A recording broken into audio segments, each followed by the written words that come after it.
لو معاك اي عمله فضه ومرسوم على الوجه ابو الهول فبجد يا حظك يا هناك. جايب لكم النهارده فيديو جديد وتجميع الاغلى العملات المعدنيه الفضه اللي عليها رسمه ابو الهول، وهتتفاجئ لما تعرف ان فيهم بعض العملات بيصل سعرها ل 5000 جنيه، وبالفعل تم بيع بعض العملات ب 5000 جنيه في المزادات الاجنبيه، وبيصل سعرها لاسعار خياليه هتتفاجئ كلها لما تعرفها في داخل الفيديو.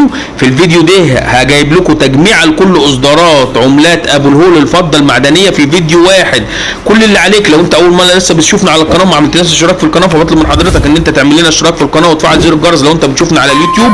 اما لو انت بتشوفنا على الفيسبوك فتعمل لنا لايك وشير ومتابعه. كذلك جايب لكم 4 اماكن لبيع العملات في اخر الفيديو. اما لو معاك اي عمله من اللي انا قلت عليها وعاوز تبيعها حالا، فممكن تاخد ارقام الواتس اللي موجوده على قناه اليوتيوب الربح المضمون وتبعت لنا العمله اللي معاك وهتواصل معاك وهقيمها لك حالا. ونخش دلوقتي جوه الفيديو.